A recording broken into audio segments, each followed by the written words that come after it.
Hi, and welcome to my channel. I'm a Central Texas gardener in Zone 8B, and in today's video I wanted to share some of my cleanup after this recent storm we had moved through. It was a pretty big hailstorm and I sustained quite a bit of damage in some areas of my garden and landscape, and other areas just sailed through.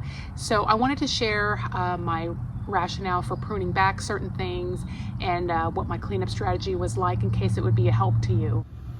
So here along my tomato plants, I've got a lot of branches that are completely broken off, and I'll probably just clean up the edges there.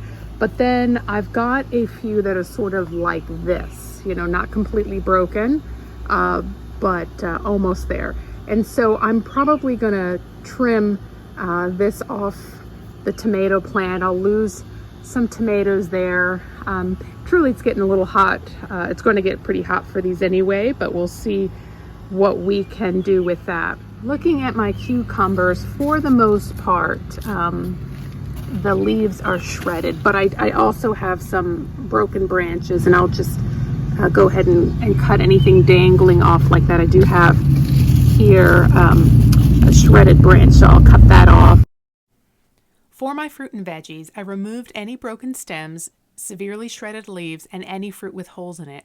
I also sprayed the damaged areas with a copper fungicide to prevent disease, and I've been on the lookout for any pests that might be trying to take advantage of these damaged areas. And then I've got all this. I'll throw it in my compost pile. It will absolutely not go to waste. So it's been a couple of days now, and things have started to dry out.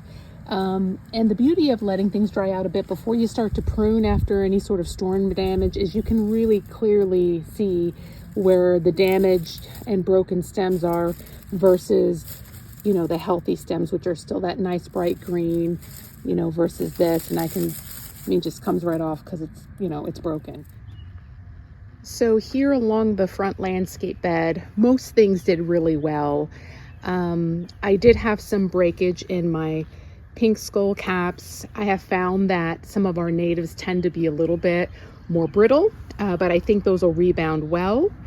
I also had some breakage in my Mexican oregano and my Zexmenia, and so I did prune them back just to keep a little bit more of an even shape to them. You can see we had rain yesterday as well, so you can see all my mulch washout that I'll have to sweep back in the bed. There is my Greg's Mistflower. I also had to trim quite a bit of broken stems from that. And then these dwarf Yopon hollies, you know, they're almost indestructible. They did fine without any issue. My cross vine was fine despite all that heavy wind. It hung in there.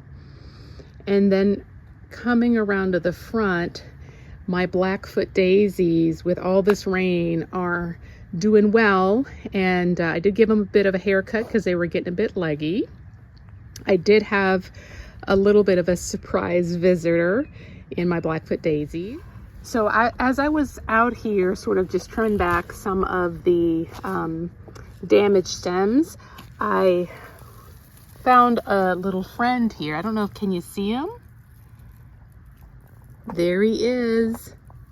I don't think he's too pleased about me finding his hiding spot, but so I've got a little turtle here under my Blackfoot daisies. I'm not sure how good that is for them, but we'll let him hang out. So, and then my autumn sages here, again, has a lot of breakage because they are more brittle, but I think they'll be just fine. And then my pyramidal boxwoods look pretty bedraggled from all the wind and the water, but I think in a few days they'll kind of tighten back up into their original form. Here's the other one. Coming along this side, everything did really well. I did want to share that you know, if you've got a downspout emptying into a mulched bed, you might consider adding sort of this maybe like a little bit of a modified creek bed with large rocks and smaller ones to fill in between the large rocks to kind of help minimize your mulch washout. That seems to have worked really well for this area. And then coming along the side here, everything else is looking pretty good. So I get a lot of questions about my granite and flagstone walkway. And my walkway is on a bit of a slope, and it is dry set, meaning that the flagstone is not adhered or mortared down. And I wanted to share just a couple of considerations with you.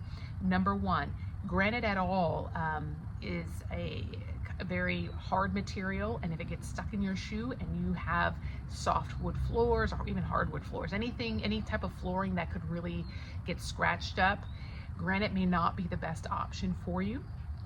The second thing is because I am on a slope, after a heavy rain, the granite tends to wash out, and then I've got to rake it back in place. And then another thing is the flagstone, because it is dry set and I did it, it's not entirely level. And so especially when some of that granite washes out, it can create a really uneven walking surface.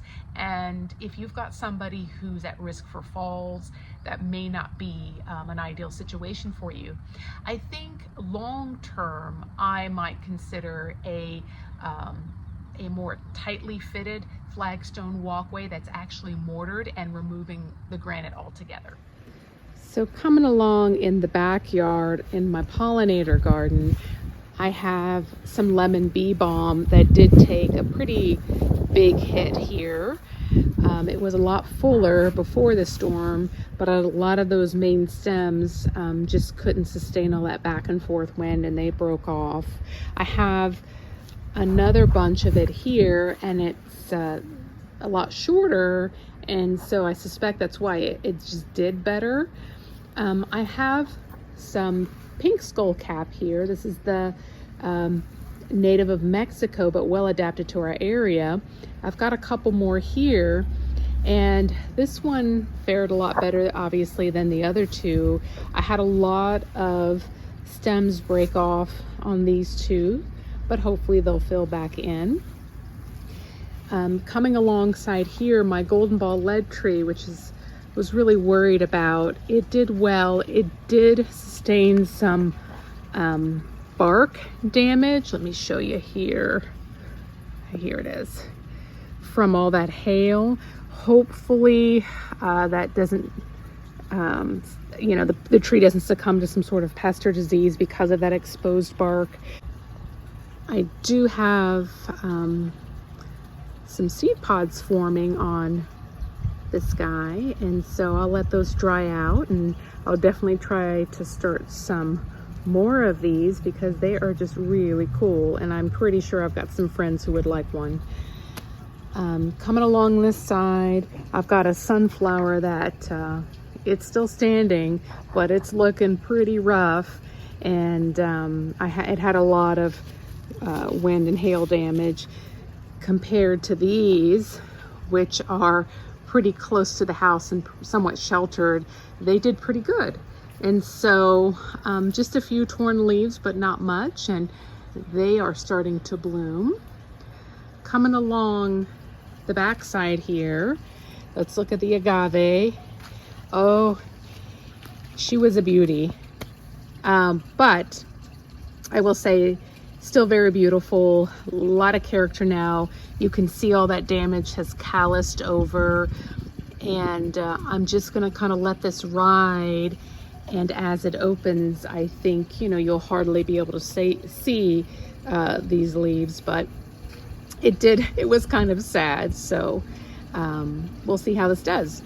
And then if you look at my purple skullcap, I did go ahead and trim these back. I had a lot of breakage, and when I pruned off just the breakage, they were looking pretty uneven. So just in an effort to kind of make them look a little bit more tidy, I just went ahead and pruned them, and I think they will fill back out just fine.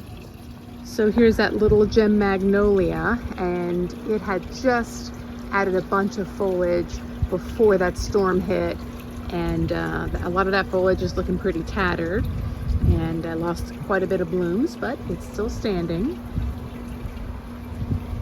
And then my red yucca, I think I lost maybe one flower stalk, but it's fine. And then that lantana under that magnolia, I think, was somewhat sheltered, and so it's doing well. I think I may have filled up my rain tank several times over in the last few weeks. And so I definitely plan on adding another one, because this is 230 gallons, but it fills up in no time, especially with these big rains that we get. So this is my greenhouse, and I've had this for about 4 years, and it really held up well for the first, I'd say, 2 years. But about year 3, my ceiling panels just succumbed to the UV radiation and hail damage, and so I had to replace that with some plastic sheeting. I had hoped to be able to extend the use for a few more years just with that plastic sheeting, but once the side panels and the door became compromised, it's not going to hold up through the winter, which is where I primarily use my greenhouse. So if you're considering purchasing a greenhouse, this one was about $600. I bought it on Amazon. I believe it's either 6 or 8 millimeter polycarbonate panels, like twin wall polycarbonate panels, which has got a decent R value or insulation value. But as you can see, the panels did not really stand the test of time. Is it one of those things where you buy a better quality polycarbonate panel and it lasts longer? Probably. What that is and where to get it from, I'm not sure.